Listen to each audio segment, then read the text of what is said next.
సంవత్సరాలుగా కూడా ఊరూరా తిరుగుతూ ప్రతి ఊర్లో గ్రామ విద్యాభివృద్ధి కమిటీలు, విద్యా వాలంటీర్లను, 10వ తరగతి విద్యార్థులకు ప్రత్యేక శిక్షణ తరగతులు 45 రోజులు, అలాగే సర్కారు బడుల్లో ఉండేటువంటి విద్యార్థులకు అక్షరాభ్యాస కార్యక్రమం, ఇలా ఎన్నెన్నో గొప్ప గొప్ప కార్యక్రమాలు చేస్తూ ప్రజల్లో ఒక విద్యా ప్రదాతగా, ఒక విద్యాదాతగా ఈ రోజుకి కూడా తొర్రూరులోని వందే మాతరం నితిన్ భవన్ లో గల వందే మాతరం ఫౌండేషన్ లో కలాం 100 పేరిట విద్యార్థులకు నాణ్యమైన రెసిడెన్షియల్ విద్యను అందిస్తూ వారి యొక్క కళను సాకారం చేసుకునేలా కలాం గారి మార్గదర్శనంలో ముందుకు వెళ్తున్నటువంటి శ్రీ వందే మాతరం రవీంద్ర గారిని ఈ యొక్క కార్యక్రమాన్ని ఉద్దేశించి మాట్లాడవలసిందిగా కోరుతున్నాం.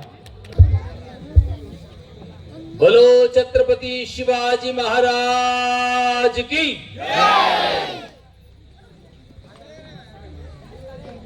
దర్దపల్లి దండు కదిలి వచ్చినట్టుగా అనిపిస్తుంది. హృదయం నిండుగా ఉప్పొంగుతున్నటువంటి దేశభక్తిని, ఒక మహాయోధుని జన్మదినాన్ని ఊరంతా కలిసి పండగలాగా చేసుకుంటున్నటువంటి దర్దేపల్లి గ్రామస్తులందరికీ కూడా పేరు పేరున నేను నమస్కరిస్తున్నాను.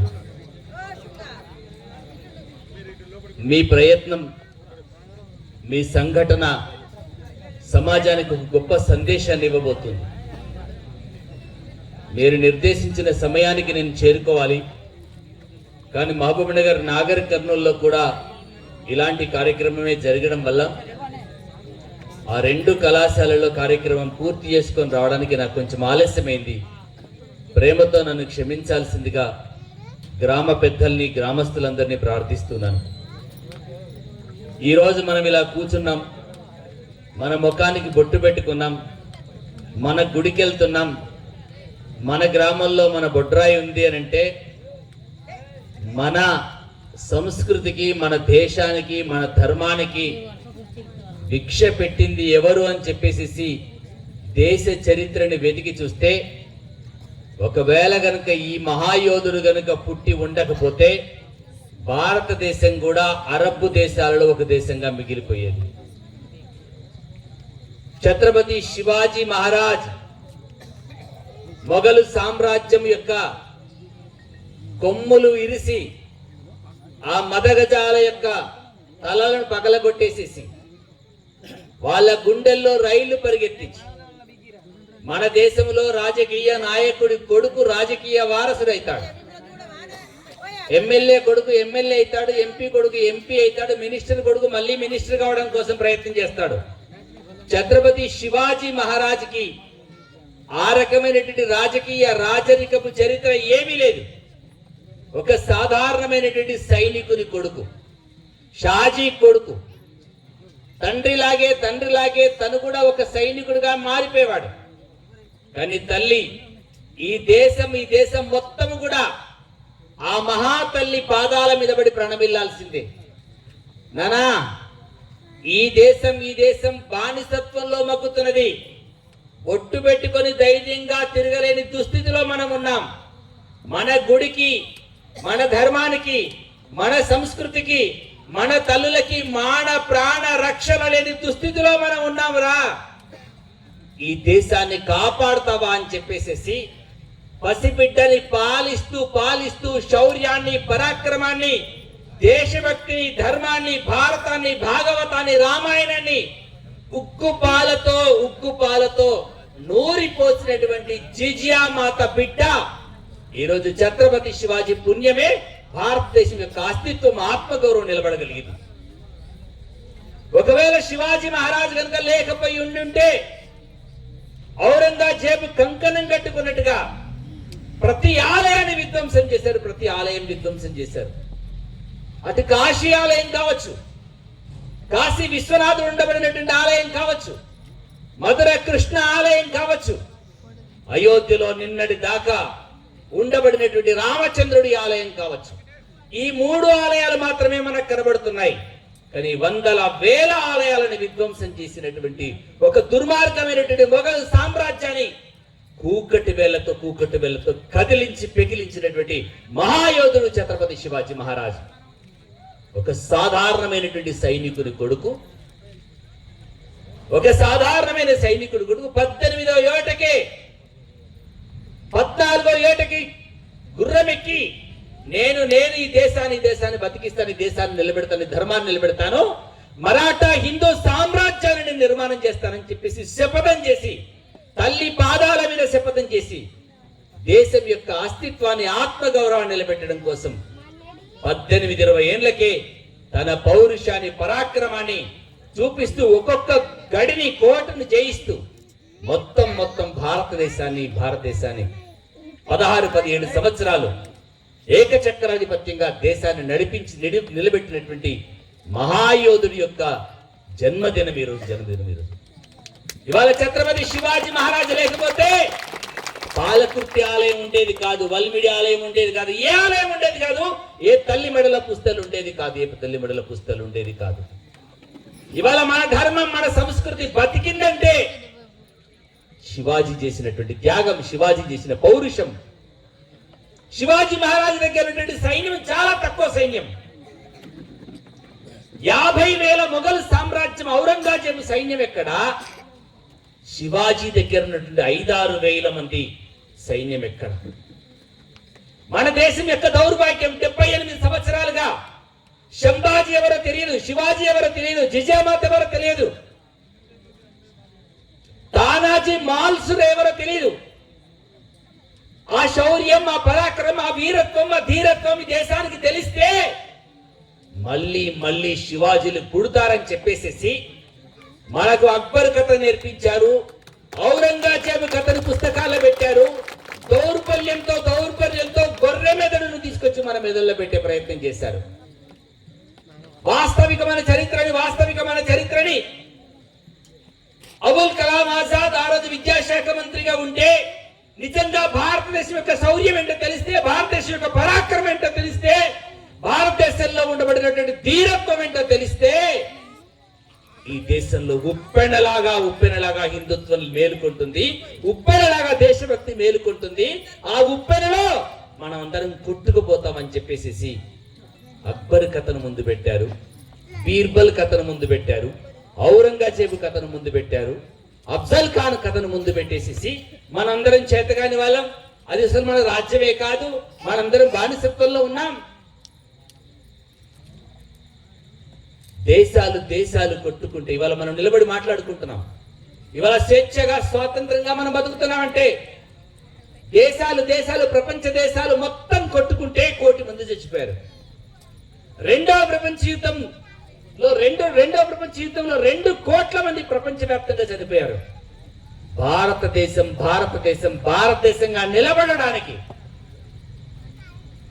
1 కాదు 2 కాదు 1100 సంవత్సరాలు ఈ దేశాన్ని వేధించారు. ఇవాళ త్రివేణి సంగమం జరిగేటువంటి ప్రయాగలో ఒక అద్భుతమైనటువంటి వటవృక్షం ఉండేది. ఎవరు పిండ ప్రదానం చేసుకుని ఆ వటవృక్షం కింద చేసేవాళ్ళు. అరే ఈ వటవృక్షం హిందువులకి మాన బిందువైందిరా, దీన్ని మొత్తం కోసి పడేసేసి, దీన్ని మూలం లేకుండా చేసేసి, దీని మీద సీసం పోసేద్దామని చెప్పేసేసి దాన్ని ముక్కలుగా నరికి సీసం పోసేసి అక్కడ వటవృక్షం లేకుండా చేసి పడేసేసారు. అన్ని ఆలయాలను విధ్వంసం చేసేసారు. వాడిని ఏమన్నది, వరంగల్ కోటను ఏమన్నది ఢిల్లీ సుల్తాన్కి, వరంగల్ కోట నామరూపాలు లేకుండా విగ్రహాలు ముక్కలుగా నరికి పడేశారు. 1100-1200 సంవత్సరాలు 3,15,00,000 మంది ఈ దేశం కోసం అసూలు వాస్తే 3,15,00,000 మంది యొక్క రక్తదానం, బలి తర్పణం జరిగితే, వాళ్ళ రక్తం ఏరులై పారితే ఈ రోజు భారతదేశానికి స్వాతంత్రం రాగలిగింది. ఉప్పు పట్టుకుంటే స్వాతంత్రం వచ్చిందట, శాంతి మాటలు చెప్తే స్వాతంత్రం వచ్చిందట అని చెప్పిన వాళ్ళకి 3,15,00,000 మంది తలలు వాలిస్తే ఈ రోజు 30 నెలల జెండా ఎగరగలిగింది. ఇంతమంది త్యాగం, ఇంతమంది బలిదానం, ఈ దేశం యొక్క పౌరుషం, పరాక్రమాన్ని పాఠ్య పుస్తకాల్లో ఎందుకు పెట్టలేదు? ఒక చిన్న గాయమైతే, ఒక కాలు విరిగితే, ఒక దెబ్బ తగిలితే విలవిలలాడిపోతాం.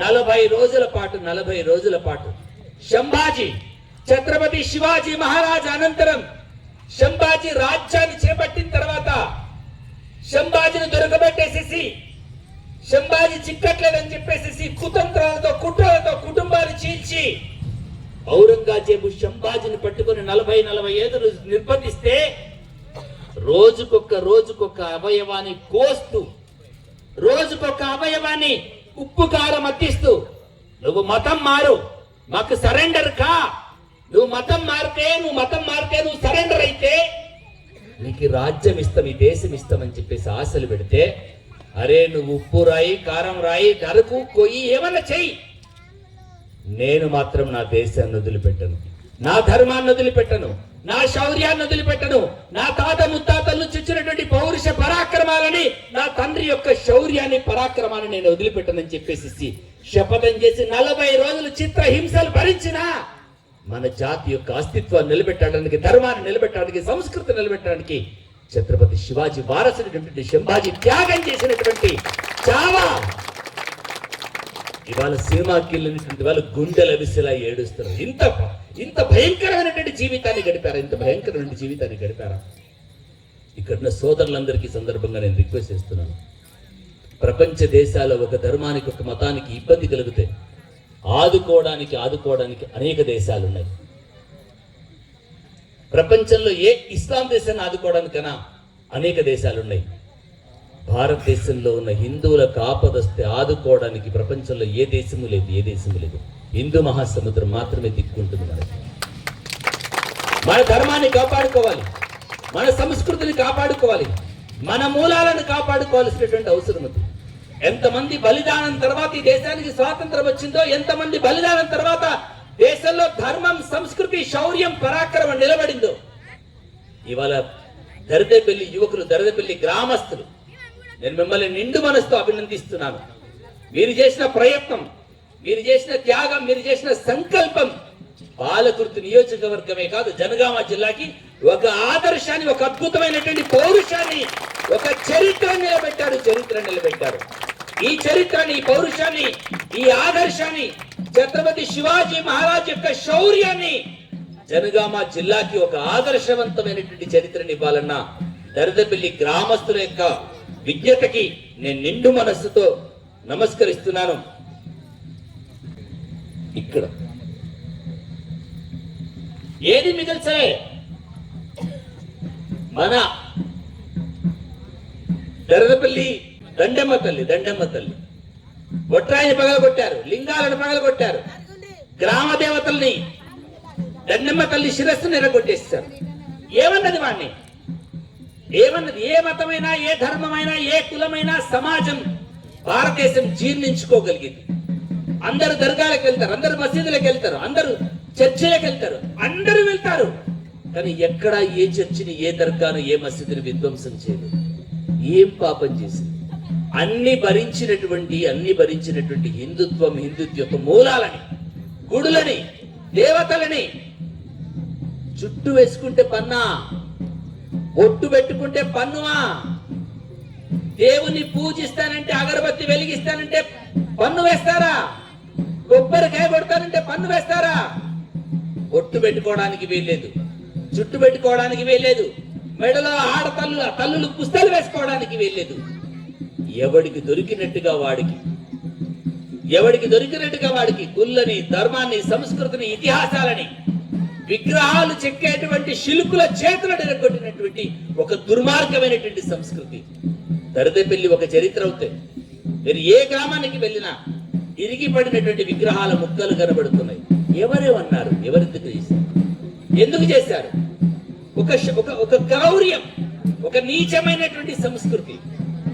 ఈ బొట్టు పెట్టుకునే వాళ్ళందరూ కూడా, అటు డప్పు కొట్టుకునే వాళ్ళందరూ కూడా, బోనం ఎత్తుకునే వాళ్ళందరూ కూడా వీళ్ళందరూ కాఫీర్లే. కాఫీర్లను చంపడమే జిహాద్, ఈ నమ్మకాలను, విశ్వాసాలను చంపడమే జిహాద్. జిహాద్ అనేటువంటి పదాన్ని ఇంద్రియాలను చంపరా అని చెప్పేసి వాడు చెబితే, విశ్వాసాలని, ధర్మాన్ని, దైవాన్ని నమ్ముకునేటువంటి సమాజాన్ని చంపమని చెప్పేసి ఇవాళ కాశ్మీర్లో హిందువులు లేరు, కాశ్మీర్లో గుళ్ళు లేవు. మీరు ఎక్కడ పోయినా చూసినా భయం వేస్తుంటుంది. ఎక్కడ హైదరాబాద్ కొంచెం అవుట్స్కట్స్ వెళ్ళిపోతుంటే భయం వేస్తూ ఉంటుంది. మన సంఖ్య తగ్గిపోతుంది, రోజు రోజుకు తగ్గిపోతున్నది. ఒక గణాంకాలు ఒక వ్యక్తి చెప్తుంటాడు, స్టాటిస్టిక్స్ చెప్తున్నాడు, 50 సంవత్సరాల తర్వాత బంగ్లాదేశ్ క్రమంగా వెస్ట్ బెంగాల్ సగానికి పైగా ఆక్రమించుకుని వెళ్ళిపోయింది. ఇవాళ వెస్ట్ బెంగాల్లో 45 నియోజకవర్గాల్లో ఇమాం డిసైడ్ చేసినటువంటి వాడు ఎమ్మెల్యే అవుతున్నాడు. క్రమంగా వెస్ట్ బెంగాల్ వెళ్ళిపోతుంది, అస్సాం వెళ్ళిపోతే, అటు మిజోరాం వెళ్ళిపోతే, అటు నార్త్ ఈస్ట్ స్టేట్స్ కి అభద్రతలో ఉంది. ఇటు వచ్చేసేసి పాకిస్తాన్ ఒకవైపు భేదిస్తుంది. పాకిస్తాన్, బంగ్లాదేశ్ ఈ మొత్తం గ్రీన్ కారిడార్ పేరుతో దేశమంతా కబలించి వేసేయాలి. హమ్ 5 హమారా 25 అనేటువంటి పద్ధతి. నేను 5గురిని పెళ్లి చేసుకోవచ్చు, 25 మందిని నాకు కనొచ్చు. నేను పెళ్లి చేసుకోవచ్చు, 2-3 సంవత్సరాల తర్వాత పిల్లలు కానీ తలాక్ అని చెప్పేసి విడాకులు ఇవ్వచ్చు. ఒక దుర్మార్గమైనటువంటి సంస్కృతి దేశంలో ఇక్కడ ఉండబడినటువంటి సోదరులందరినీ ప్రార్థిస్తున్నాను. ఎంతో త్యాగం, బలిదానాల తర్వాత భారతదేశం యొక్క అస్తిత్వం, ఆత్మ గౌరవం నిలబడి ఊహిస్తామనండి. ఒక బీసీ సైనికుడు, ఒక సాధారణమైనటువంటి సైనికుడు ఈ దేశానికి ఛత్రపతి కాగలిగాడు. ఇది దేశం యొక్క గొప్పతనం, ఈ దేశం యొక్క పౌరుషం.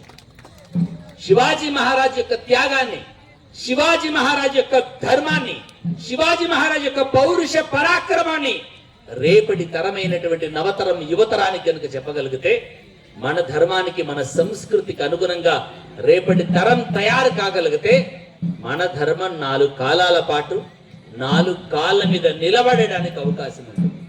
మనం నిస్తేజంగా రాజకీయ పార్టీలు ఏమైనా కానీ ఏ పార్టీ కన్నా ఓటేసుకుంది, కానీ హిందుత్వాన్ని బతికించడానికి, భారతీయతను బతికించడానికి, ధర్మాన్ని బతికించడానికి, సంస్కృతిని బతికించడానికి సబ్బండ కులాలు ఏకమై సమాజ హితం కోసం ముందుకు రాకపోతే మన తల్లులుండరు, మన కుటుంబాలుండరు, మన దేవి దేవతలుండరు, మన గుడులుండవు, మన బడులుండవు.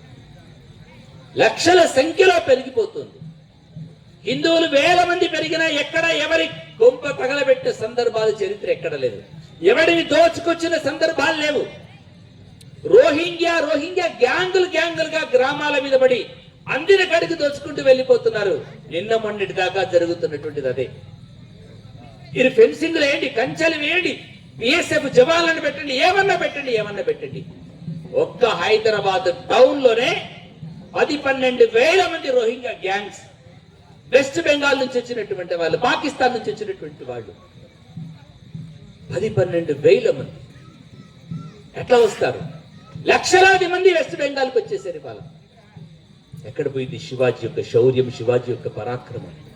ఈ రోజు ఉండబడినటువంటి యువతరంలో మన ధర్మం కోసం, మన దేశం కోసం, మన దేశం యొక్క అస్తిత్వం కోసం, ఆత్మ గౌరవం కోసం మనం ఆలోచించకపోతే, మన అడుగులు వేయకపోతే, మనం కంకణం కట్టుకోకపోతే ఈ దేశం బతకడానికి అవకాశం ఉండదు.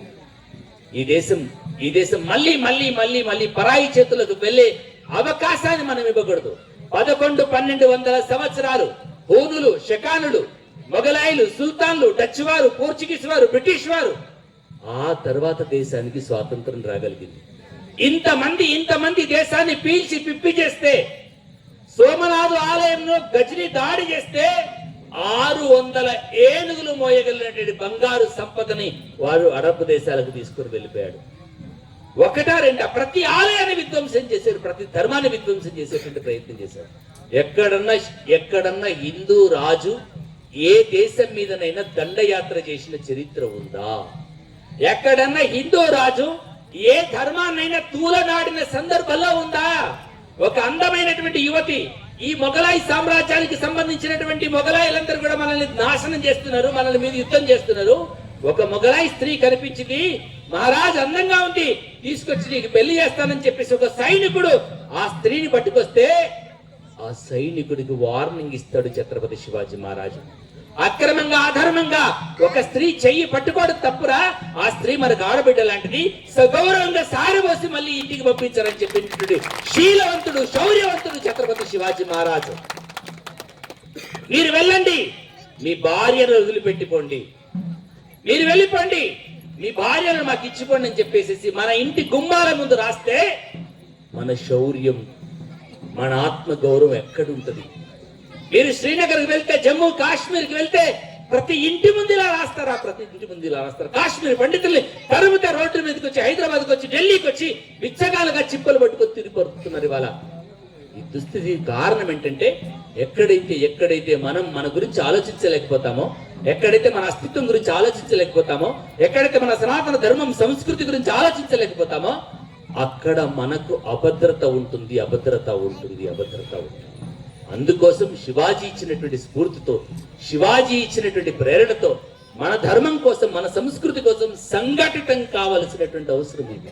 ఇక్కడ ఉన్నటువంటి దేవీ దేవతలు కావచ్చు, మన గుడులు కావచ్చు, మన ధర్మం కావచ్చు, మన పండుగలు కావచ్చు, మన ఆచార వ్యవహారాలు కావచ్చు, వాటన్నింటికి భద్రత బాధ్యతని వహించాల్సినటువంటి అవసరం ఉందని చెప్పేసి ఆశిస్తూ, ఇంత మంచి కార్యక్రమాన్ని అద్భుతంగా ఆర్గనైజ్ చేసినటువంటి దరదేపల్లి యువతరానికి, దరదేపల్లి దాతృత్వంతో ముందుకొచ్చి స్థలాన్ని ఇచ్చినటువంటి పెద్దలకి, ఆ దాతృత్వంతో చాలా మంది దాతల పేర్లు చెప్తుంటే చాలా ఆనందం అనిపిస్తూ ఉంటుంది.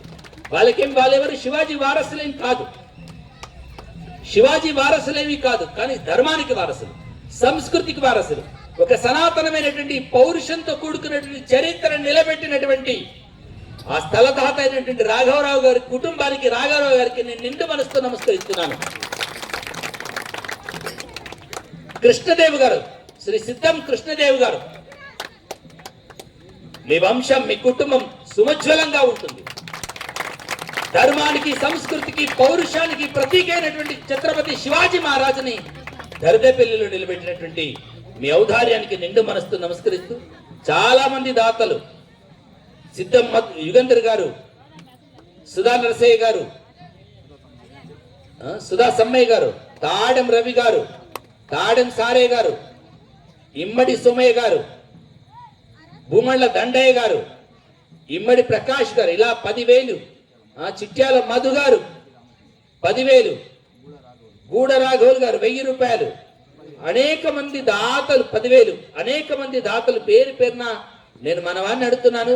పిలిచి ఆత్మీయంగా వాళ్ళందరినీ ఒక గొప్ప చరిత్రని, ఒక గొప్ప ధర్మాన్ని మళ్ళీ నిలబెట్టాలని సంకల్పించి ముందుకొచ్చిన దాతలందరికీ గట్టిగా క్లాప్స్ కొడతాం. ఆ రోజున యుద్ధం చేసే భాగ్యం మనకు దొరకలే. ఆ రోజు ఛత్రపతి శివాజీ సేనలో మన పౌరుషాన్ని, పరాక్రమాన్ని చూపించుకునేటువంటి అదృష్టం మనకు దొరకలే. కానీ ఛత్రపతి శివాజీ యొక్క ప్రతిమని నిలబెట్టుకొని ఆయన ప్రతినిధులుగా మనకి మనం ప్రకటించుకున్నటువంటి ఆ ఔదార్యాన్ని చూపించినటువంటి దాతృత్వంతో ప్రదర్శించిన దాతలందరూ కూడా నేను నిండు మనసుతో నమస్కరిస్తూ, అభినందిస్తూ, ఇంత మంచి కార్యక్రమాన్ని ఆర్గనైజ్ చేసినటువంటి నా తోటి యువ కిషోరాలని మిమ్మల్ని చూస్తుంటే షాజీ బోస్లే కనబడుతున్నాడు, తానాజీ మాల్స్లే కనబడుతున్నాడు, శంభాజీ కనబడుతున్నాడు. ఇదే శౌర్యాన్ని, ఇదే పరాక్రమాన్ని గ్రామం యొక్క వికాసం కోసం, ధర్మం యొక్క వికాసం కోసం, ఆలయాల ప్రగతి కోసం నిలబడతారని చెప్పి ఆశిస్తూ సెలవు తీసుకుంటున్నాను. చలో ఛత్రపతి శివాజీ మహారాజ్ కి జై! ఛత్రపతి శివాజీ మహారాజ్ కి జై!